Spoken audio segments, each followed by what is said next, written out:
Evening, y'all. How's it going? Welcome to another Lockdown Live chat. As usual, joined with my awesome co-host all the way up in Joburg, the purveyor of all things Strathcona Media, Mr. Alec Lyle. How's it going, man? Not too bad. Just busy work week, things get crazy at this time of year, so it is what it is.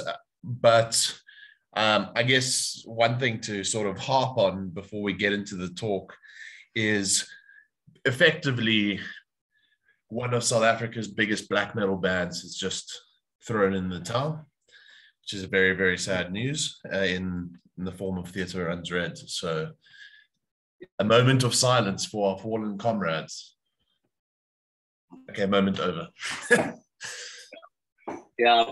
Like it's been a hard pandemic. I mean, it was bad enough having Devil Speak throwing the towel, and now to have one of Durban's finest, one of the purveyors of literally blackened death in this country. Yeah, salute. There's a void that is, will take years to be filled. But yeah, with that in mind, yeah, it's always sad moving things into the past, but we like to focus on moving things into the present and the future. So with that in mind, we're here with one of the OGs of brutal slamming death metal here in this country, somebody that has not given up and wants to keep spewing his filth and rhetoric upon the world. Today we're joined with Theo of Resurrection of Fetal Remains. How's it going, man? Welcome back.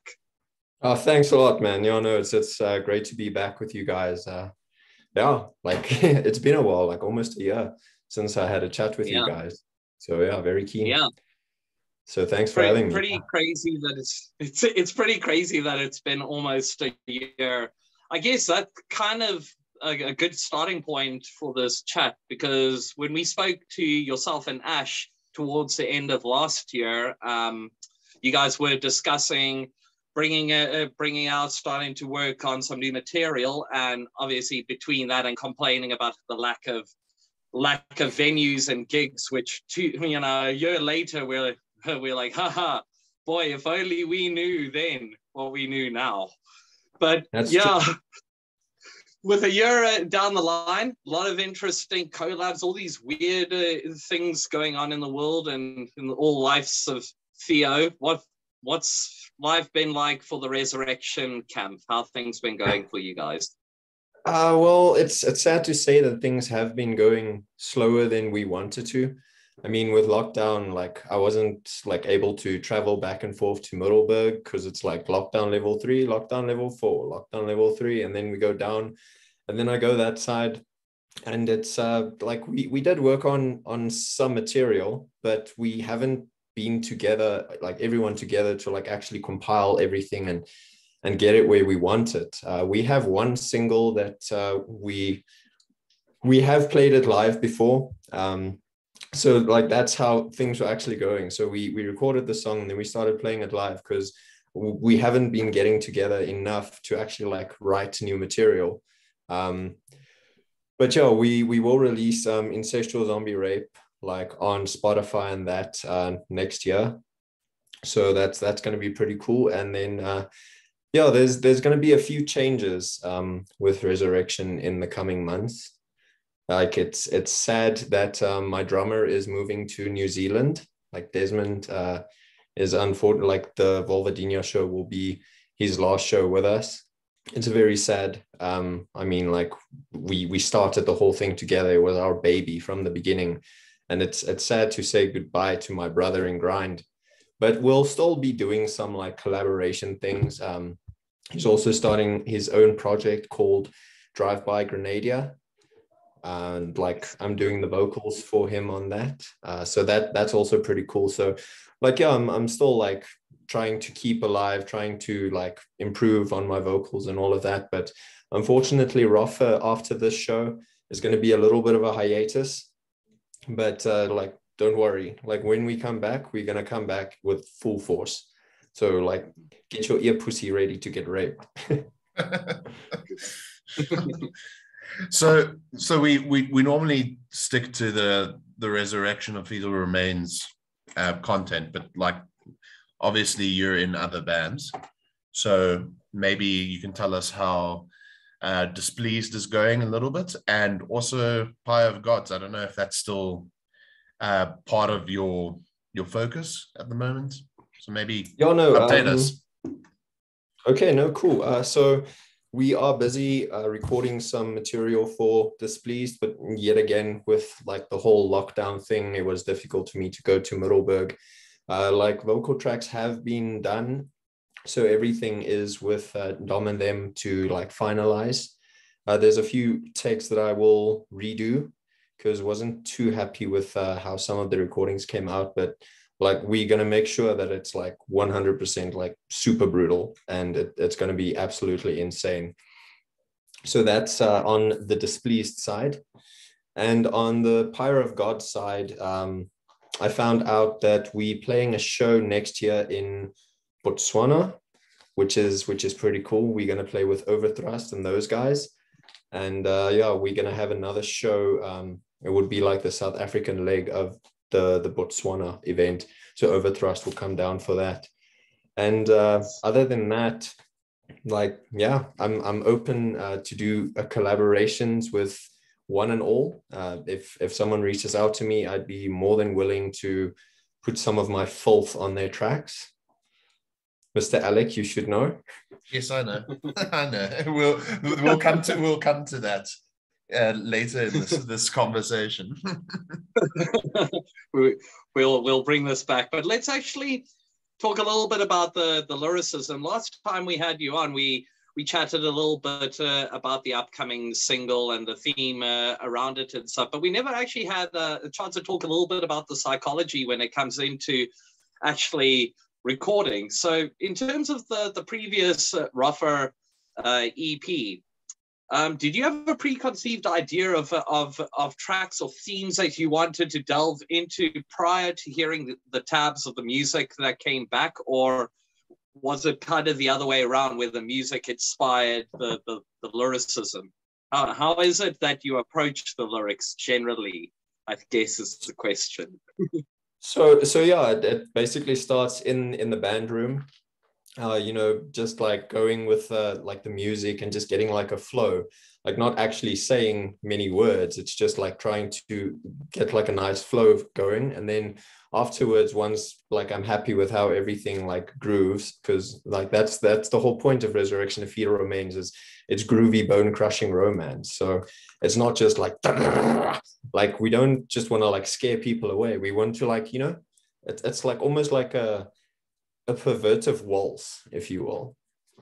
So yeah, it's basically getting the flow in the band room, and then like my sick mind comes up with the lyrical content. It's normally to do with like zombies, and a lot of people think that our lyrics are misogynistic. Couldn't, like, yes, it is, but that couldn't be further from the truth. Like, I love women. I have a woman in my life, so I can't be that bad, you know.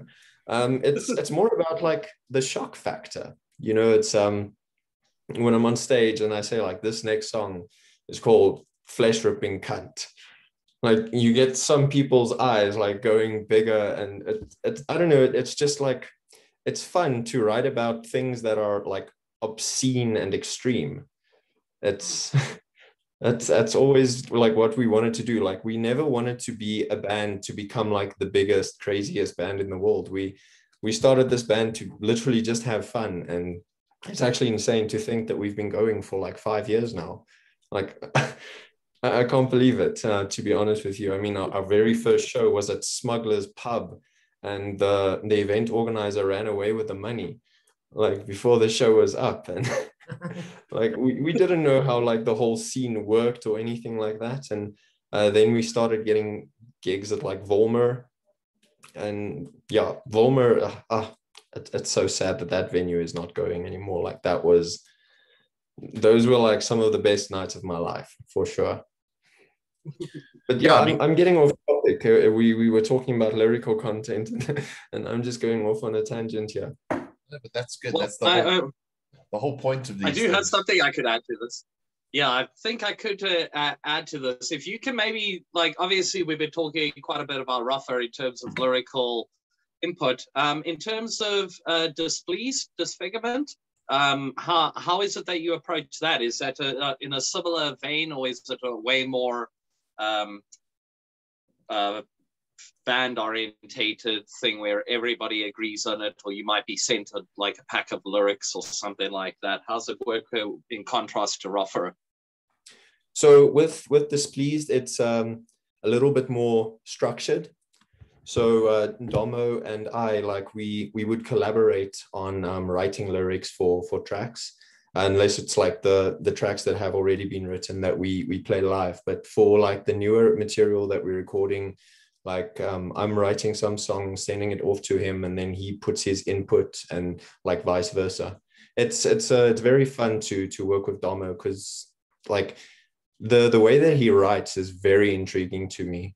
Like he just understands like how everything is going to flow together. But I guess it's also because he plays the instrument as well, so he knows what's coming next. But I can tell you, like, the new tracks are so sick. It's so fucking brutal. Insanely brutal. And with if you wanted to know about Pyre of Gods, then that's also a collaboration between myself and Rian Ondir Els. And it's all about dark things and things that people of the light don't understand. It's pretty damn dark, dude. It's pretty. Yeah. It's like it's pitch black. It's so freaking dark. Very dark, yes. Pretty dark. So, we touched on the fact that you collabed with me.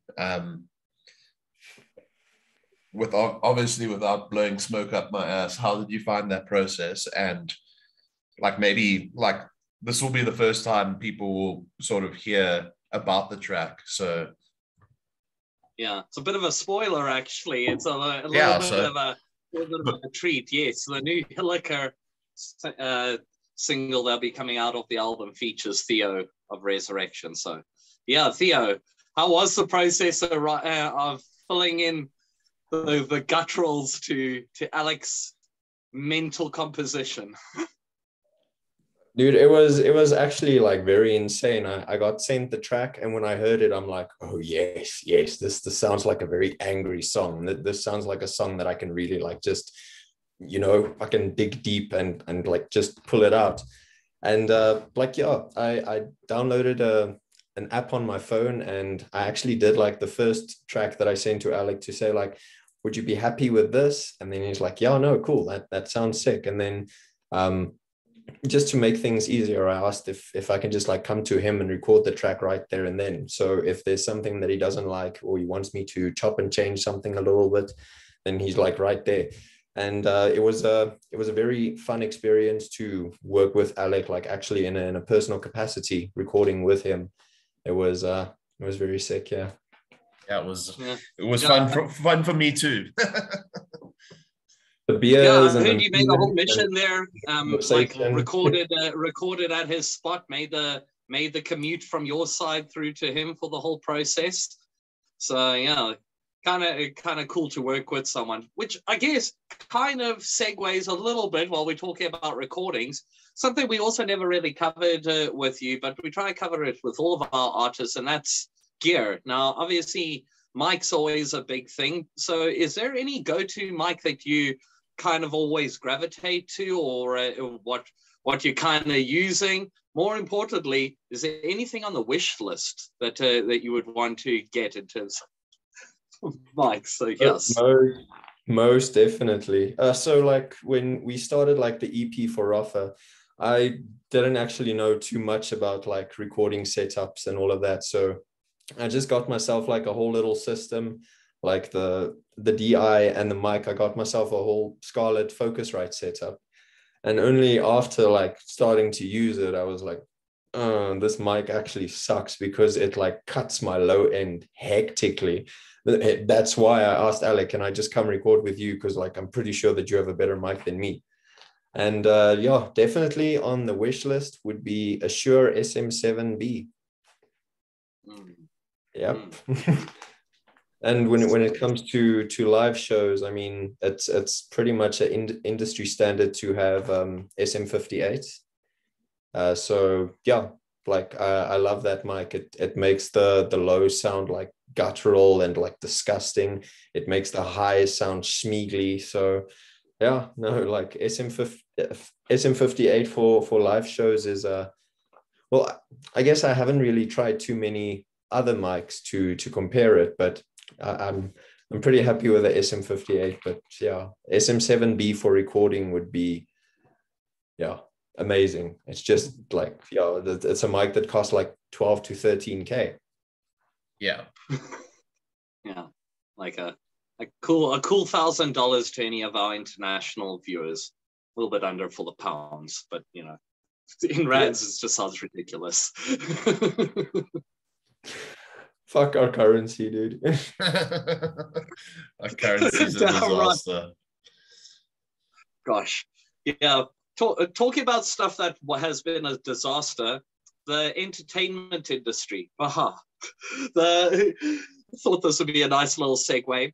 We're in the midst, prior to recording, this week is the massive Death Fest, a sold-out event out in Joey's, kind of brought together by your hombres and featuring pretty much every big-time brutal slamming band under one roof in one night. So, Theo, it's been a really long time since you've performed. You got double duty, I believe, with both Rafa and Displeased. So, yeah, how are you feeling about getting back on stage? Is there anything that are you feeling nervous? How the band's feeling? What's all the energy going into this event? Well, Displeased isn't playing, so it will only be Rafa. So like I can put all of my energy into that. We've had 2 practices, and we're ready to bring it. Hey, like the groovy bone crushing romance is gonna flow that day, and it's just so insane to play like such a big show, especially like it's basically our first show this year. I think we played a show back in January, but basically, like if you can say it's the first show of the year, and it's like such a banger. It's going to be absolutely insane. I mean, like I saw the guys from Sunken State the one time when I featured with Def Springer at a show, and like those guys also bring it. Like, I mean, from the vocalist was in Militant Martyr with Reinhardt, and to see what like they pushing out with Sunken State, like it's insane. And Borgasm, dude, Heine. I can't wait to see that motherfucker again. How long? How freaking long? Even be like freaking years, like probably like witch fests and stuff like that. Yeah, man. Like you guys are definitely in for a treat up there. A sold out event. Is there any tips you have for anybody that's attending? You know, anything that they should know? You know, like get there early for merch. You guys gonna have any merch available? All that stuff. So unfortunately, we won't have merch at the show. We fully out of merch, and the fact that we haven't played many shows and COVID and all of that, so like funds were a bit limited to actually do another print run. But like if I can give advice to the guys, like like be there when the doors open. It's gonna be a fat party, like it's gonna be insane, and like be ready to call your chiropractor the next week, because you're definitely going to need it. Like after all of those bands, I don't think people are going to have necks left. Sure, man. No, it is crazy. crazy lineup. So yeah, I mean, with you being in Displeased and with Rafa, obviously those are very slammy-esque bands, but you obviously have a diverse taste in metal. So what's on your playlist currently? What are you listening to? What new shit that's come out this year are you digging? It's quite a like a variety of things. Like definitely like Lorna Shore, since Will Ramos has become the frontman for Lorna Shore, it's insane. Like that dude is on another level, hey. And Dude, like honestly, if I can just quickly have a peek at my Spotify, because I think it's going to be easier. No, 100%, do it. Some of these band names are a little bit hard to recall. Yeah. Umbilical Asphyxia was a quality band from Larry Wang that came out. Some of the best gated like blasts in between like gargles and growls. It's like every loop is just a big just go for it. Larry Wang, bro. Floor Pot. I love that band. So yeah, like basically on my playlist is I've been listening to a lot of Ingested, like since they've released like their redo album of like Redux, like their first album. Like the production quality, everything in that is like so insane. Different vocal styles, like really also pushing me to like try newer things. Bloodbath will always be on my playlist. Catful Decapitation always be on my playlist. Like this is just from this week, and some different things as well, like a band called Hansel and Gretel. Oh, for sure, yeah. Aeon, like Aeon with their new track Church of yeah, Horror. man, Like killer. Their new album is the shit. It's dude, like pure. They came back and they brought it for sure. Quality stuff. These are all quality suggestions for anybody that's watching to actually go check out. These are like top ones. Even though it's not new, the most recent Cattle Decapitation, it's just next level. Dude, I still listen to that like on a daily. Like Travis Ryan is like my hero. Like he was the reason why I like started doing vocals, was because of Travis Ryan. Monolith. But yeah, just if I can give a recommendation to someone, go listen to Come Beast. Like they're awesome. Like there's just no other way to say it. Come Beast is so sick. Awesome. That's CUM, right? Yeah. Yes. Yes. Of course it is. All right. Well, so we focused a little bit on the international, some killer suggestions there.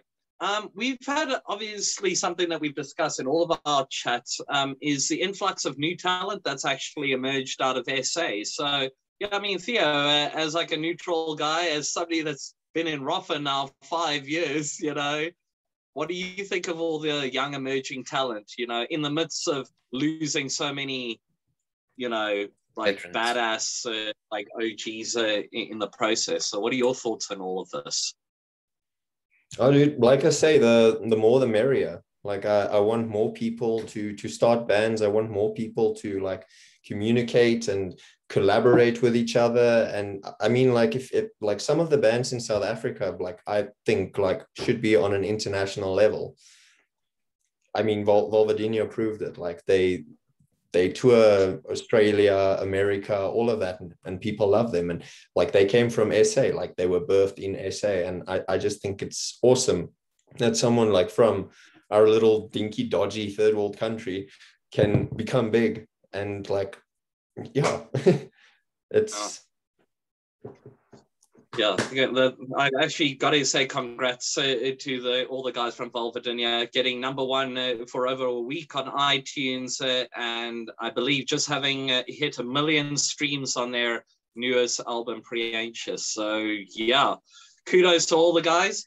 I'll be seeing them here in Cape Town next weekend. So yeah, we'll see how the Cape Town boys actually bring it. I believe they're playing alongside Peasant and Hulver.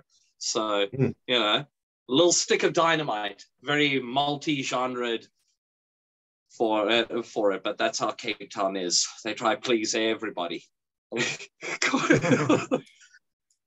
Anyway, so yeah. I guess with all of this, as we kind of start to tie things up a little bit, we've obviously spoken about new bands coming out, yourself trying to stay motivated, doing a lot of collabs, all the projects kind of trying to push forward. I guess there's kind of a deeper question here, but I mean, what are your thoughts of how the SA metal scene's going to be post-pandemic? I mean, we've lost a couple of venues, new venues are turning up all the time. So, I mean, what are your thoughts on all of this? I mean, if we got Death Fest and this other Cape Town almost sold out show to judge by, what's the future hold for SA metal, Theo? Well, the way that I see it is if everyone can actually like come together and help each other to like organize shows, like that's definitely something that I also want to get into again, like try and organize some shows. Like they don't have to be massive shows. Like the massive shows are awesome. Like don't get me wrong. We're gonna see so many new faces at the show, but it's actually sad to say that the people that we're gonna see at Death Fest won't come to a smaller show. You know, like it's also like not just about the bands and the event organizers, but the fans, like the people that actually like push the events and actually come to the events and support the bands and like, you know, support what we do, what we love doing. So like I really believe that we will bounce back. I don't think it would ever be, well, I hope I'm wrong with this, but I don't think it will ever be like how it was back like 3 years or 4 years ago. Like everything has, I mean, some people have also almost outgrown it. Like people that I saw 3-4 years back, I don't see them anymore. But there are the new bloods coming in, like at shows and stuff, like the new generation of metalheads. And to them, I just want to say, like, bring it. Bring it like the OGs did back then, you know? No. Circle pits are still relevant. Walls of Death are still relevant, guys. Come on. We don't always need to be connected right to our cameras. You know, we don't always need to be like with our camera phones, recording the moment to watch later. Those are great, but guys, yeah, really soak up the moment. Yeah, yes. Exactly. Yeah, I think we've done a really great chat now. Are there any final plugs from your side, Theo, that you'd like to make in any and all of your bands? Anything you want to say? What's coming 2022? Yeah, 2022. What is in store? Yeah, what is coming? Well, the new Displeased will be coming out in 2022. Hopefully, we'll have some news that we can update everyone on like the transformation of Resurrection of Fetal Remains. And yeah, I'm pretty sure that we're going to start recording for Pyre of Gods in 2022 as well, to try and like, yeah, push out at all avenues. Like, I just want to keep creating, keep doing. And yeah, if I can plug myself, if anyone ever like wants a vocalist or something to feature on a track or an album or anything, like I'm more than willing, more than keen. I won't charge a cent because I just love what I do. So if you guys want some zombie fucking vocals or some guttural disgustingness, just inbox me. Oh yeah. Yeah. It's one thing that I've always loved about this brutal slamming side is that out of all the genres and subgenres within metal, it's always the one genre where band members will always be amped on helping out a fellow brutal band. It's really commendable. So yeah, take Theo up on his offer. You guys won't be disappointed. There's new brutality coming on the Hill Liquor album, which hopefully will be seeing the light in 2022 also. Nudge, nudge, wink, wink, Alec. No, we will. I need to just start the promo cycle of it. So, good times. Always the promo. But yeah, I guess with that, what do you say, Alec? We're done for another week. Hell yeah. Yeah. Marching on, approaching December, last month of this. Well, it's been a year. Let's call it that. Anyway. We'll be back, same time, same place on the interweb. Don't forget to like, share, and subscribe. That helps us. And yeah, just don't forget to keep that social distancing going. all of that good stuff. And hopefully this pandemic hoo-ha will be over soon enough. Awesome, guys. Have a wicked week ahead. Laters. Peace. Have an awesome night, guys. And to everyone watching, I'll see you at Deathfest. Oh. Awesome. Cheers, guys. Cheers. Laters.